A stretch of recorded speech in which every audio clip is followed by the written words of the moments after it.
오늘은 계시록 1장 9절에서 20절까지 그리스도의 명령입니다. 9절에 나 요한은 너희 형제요 예수의 환난과 나라와 참음에 동참하는 자라. 자기를 소개하면서 계시록의 주제를 말하고 있습니다. 주님의 고난에 참여하는 것이 영광에 참여하는 것입니다. 주를 위해 받는 작은 환난, 고난이 지극히 크고 영원한 영광에 중한 것을 우리들에게 이루게 하는 겁니다. 고난에 참여하는 것이 영광임을 알고 기뻐하는 것은 가장 성숙한 신앙입니다. 만물의 창조자 예수님에게 무엇이 보배일까요? 사람들이 좋아하는 은과 금 이런 게 보배일까요? 우리 주님에게는 고난을 기쁘게 감당하는 교회, 유혹을 거절하고 정죄를 지키는 성도, 하나님을 경외하는 그 성도가 주님에게는 보배가 되는 것입니다. 그럼 언제 어떻게 우리가 주님 앞에 이 충성과 사랑을 증명을 할 수 있을까? 고난의 시간에, 시련과 환난의 시간에 주님을 향한 사랑과 충성을 증명할 수가 있는 것입니다. 이 요한은 하나님의 말씀과 예수님을 증언하였으므로 반모라 하고 하는 섬에 유배되어 갔습니다. 지중해 위에 에게해라고 하는 바다 한가운데 외로운 섬, 그 동굴에서 요한은 놀라운 대대의 영원히 남을 요한계시록을 계시받습니다. 고난의 때에 하나님은 우리들에게 더욱 은혜를 주실 것입니다. 10절에 주의 날에 내가 성령에 감동되어 내 뒤에서 나는 나팔 소리 같은 큰 음성을 들었다. 요셉도 하나님의 영에 감동을 받았죠.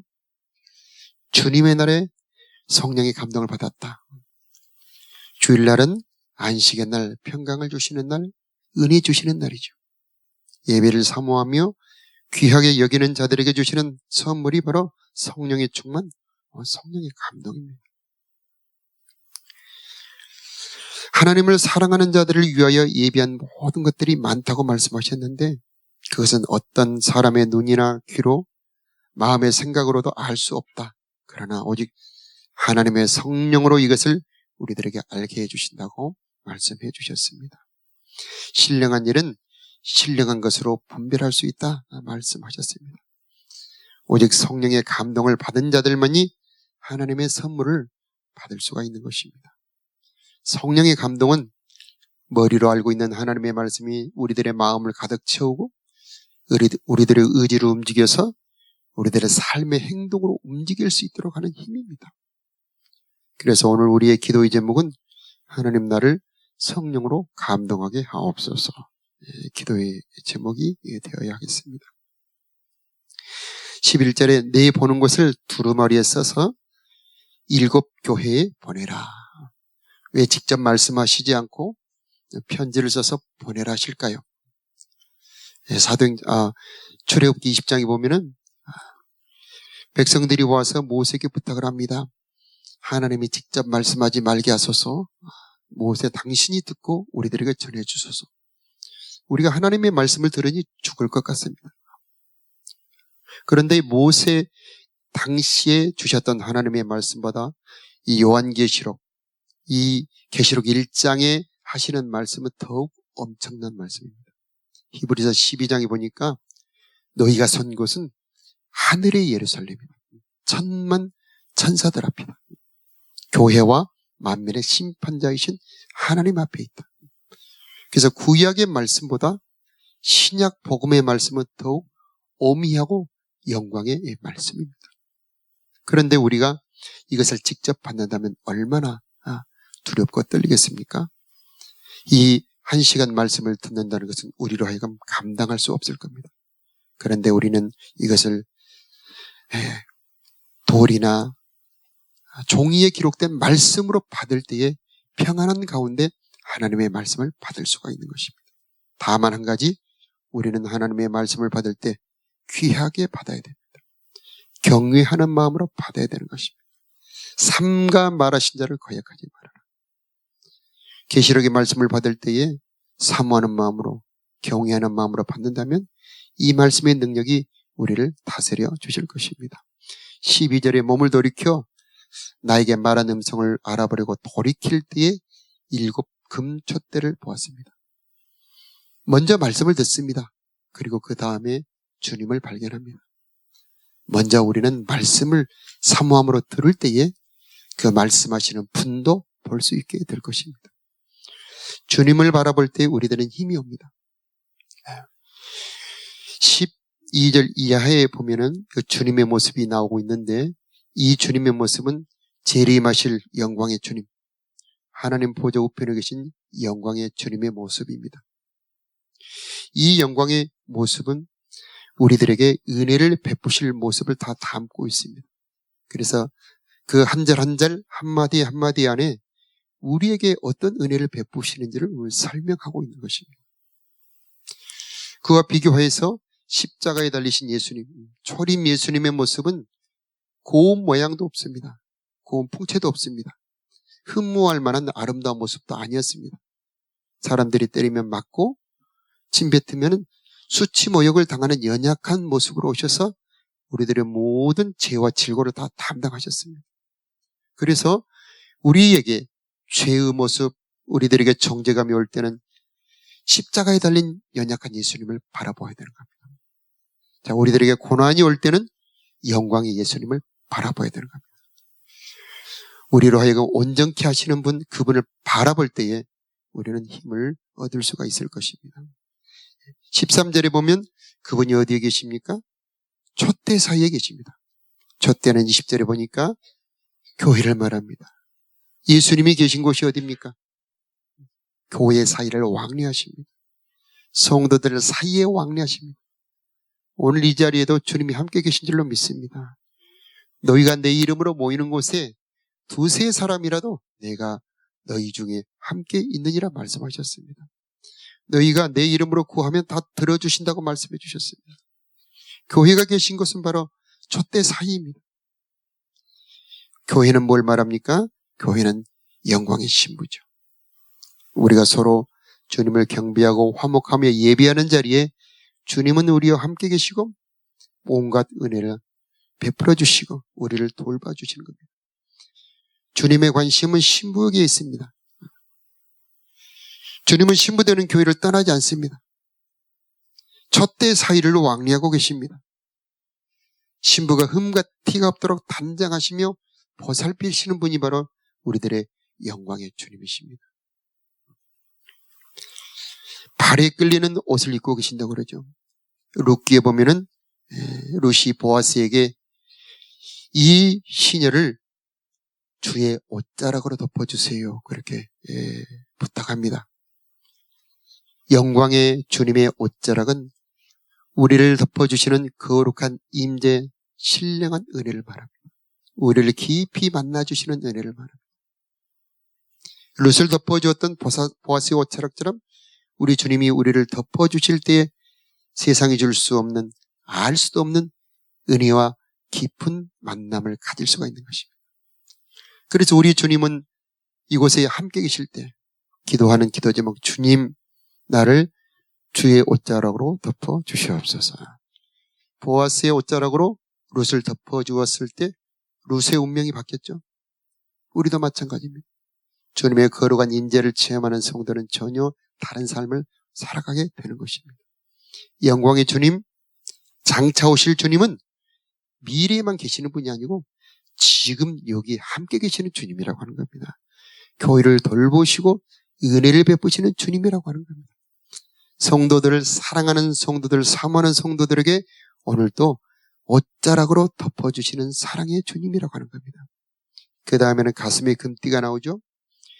가슴의 금띠는 왕권을 말합니다. 권세를 가진 왕이심을 말하는 겁니다. 있습니다. 예수님은 권세를 가지신 왕이십니다. 만왕의 왕이요 만주의 주가 되시는 분입니다. 예수님에게는 권세가 있습니다. 죄가 왕노릇하지 못하게 하고 정욕이 우리 안에서 왕노릇하지 못하게 하고 은혜가 왕노릇하게 하시는 능력이 주님, 권세의 주님이 바로 우리 예수님이신 것입니다.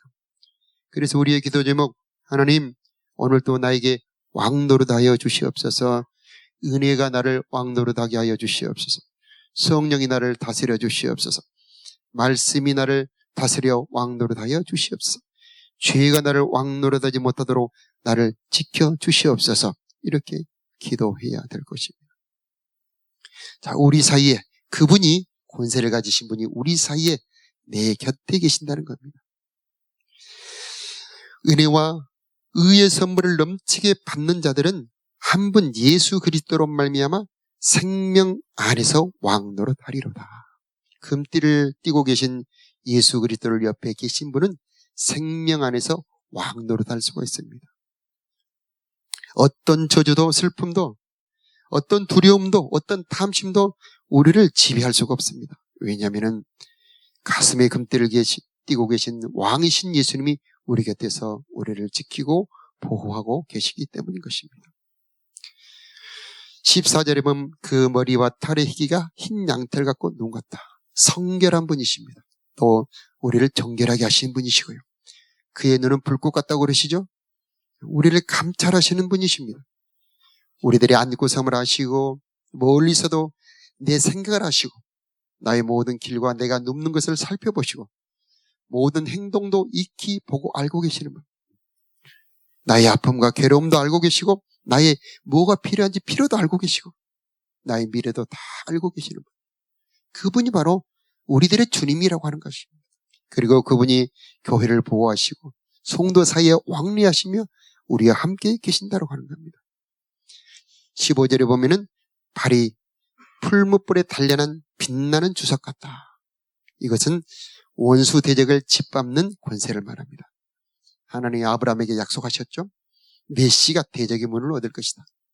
모든 원수마귀 사단 권세의 저주, 그 모든 권세를 짓밟는 권세가 우리 예수님한테 있습니다. 그래서 우리 기도의 제목, 하나님 이 빛나는 주석 같은 발로 나의 병을 밟아 주시옵소서. 나의 저주를 밟아 주시옵소서.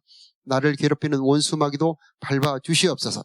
나의 가난도 밟아 주시고 내 안의 정욕도 밟아 주시고 모든 원수마귀의 권세를 밟아 주시옵소서. 오늘 우리의 기도의 제목이 되기를 바랍니다. 그의 음성은 많은 물소리 같다고 그랬습니다. 많은 물소리, 엄청난 큰 폭포 같은 소리. 이것은 능력의 말씀, 생명의 말씀, 권세의 말씀을 말합니다. 우리 주님의 말씀에는 능력이 있습니다. 권세가 있습니다. 우리 주님의 말씀은 창조의 능력이 있고 생명이 있습니다. 반드시 이루어지게 되어 있습니다. 그래서 그 말씀을 들려줄 때 그 말씀대로 이루어지게 되는 것입니다. 우리가 말씀을 들을 때 졸리듯 그럴까 하고 의심하며 듣는다면 그 말씀은 이루어지지 않습니다. 그 말씀은 그냥 머리에 맴돌다 사라집니다. 그러나 오늘 요한이 들었던 것처럼 많은 물소리처럼 내 온 귀를 사로잡고 내 마음을 온통 채우고 그 말씀이 나를 덮어버릴 때 그 말씀은 능력의 말씀이 되는 겁니다. 그 말씀이 이루어지는 것입니다. 그 말씀이 나를 보호해 주시는 겁니다. 그래서 오늘 기도 제목, 하나님 이 많은 물소리 같은 말씀으로 내 귀에 들려주시고 내 마음을 채워 주시옵소서. 16절에 보면 오른손에 7뼈를 붙잡고 있죠. 오른손은 권세의 손, 능력의 손입니다. 두려워 말라 이스라엘아, 무서워 말라 야곱아, 나의 의로운 오른손으로 너를 붙들리라, 이렇게 말씀해 주셨습니다. 그때에 불 가운데로 갈지라도 불이 사르지 못합니다. 물 가운데로 갈지라도 물이 침몰치 못합니다. 왜냐하면 권능의 손, 의로운 오른손으로 붙잡고 계시기 때문인 것입니다. 그래서 우리의 기도 제목, 하나님 나를 의로운 오른손으로 붙잡아 주시옵소서. 기도해야 될 겁니다. 별을 붙잡고 있습니다. 별은 20절에 말씀하는 것처럼 7 교회의 사자들입니다.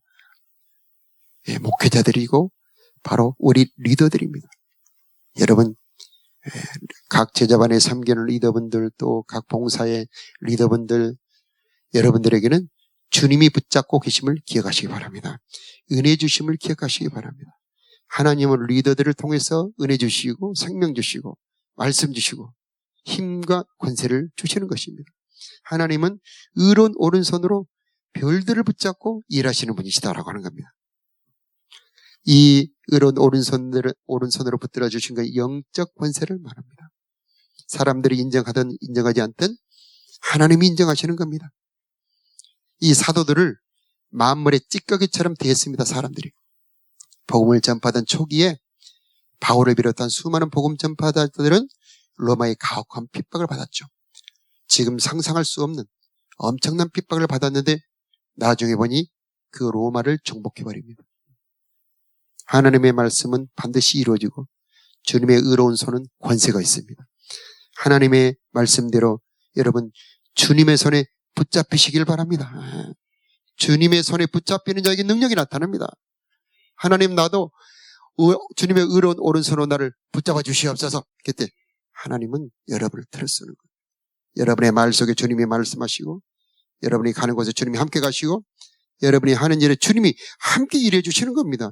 그게 의로운 오른손의 권세가 되는 겁니다. 입에서 좌우의 날선 검이 나옵니다. 이것은 말씀의 검, 성령의 검을 말하는 겁니다. 자, 많은 말들이 있지만은 하나님의 말씀에는 능력이 있습니다. 하나님의 말씀은 권세가 있는데 특히 원수 대적과 싸우는 능력이 있습니다. 나는 그저 평범하게 하나님의 말씀을 하는데 내 입에서 나온 하나님의 말씀이 역사를 하는 겁니다. 내 입에서 나오는 하나님의 말씀이 싸우는 거예요. 하나님이 내 입을 통해서 나오기만 하면 하나님이 싸우시는 겁니다. 그래서 내 생각에서 나오는 말, 내 마음에서 나오는 말로 하지 말고 성경에 기록된 말씀을 내 입에서 뱉어내는 겁니다. 그러면 그 말씀이 싸워주시고 그 말씀이 여러분을 보호해 주시고 그 말씀이 여러분을 축복해 주시는 겁니다. 얼굴에는 해가 힘있게 비치는 것 같더라. 이 얼굴에서 나오는 빛은 은혜의 빛입니다. 하나님을 알게 하는 빛입니다. 이 빛은 진리의 빛이고 깨닫게 하는 빛이고 우리를 치료하는 빛이 되는 겁니다. 그래서 제사장들이 축복할 때 하나님이 얼굴을 내게로 향하기를 원하노라 그렇게 이 축복을 합니다. 오늘 이곳에 하나님의 얼굴에서 나온 빛이 여러분의 마음에 가득 비춰지기를 축복합니다. 이곳에 가득 채워졌을 때 우리들의 삶에는 하나님의 온갖 은혜로 우리들의 삶을 덮어주실 겁니다.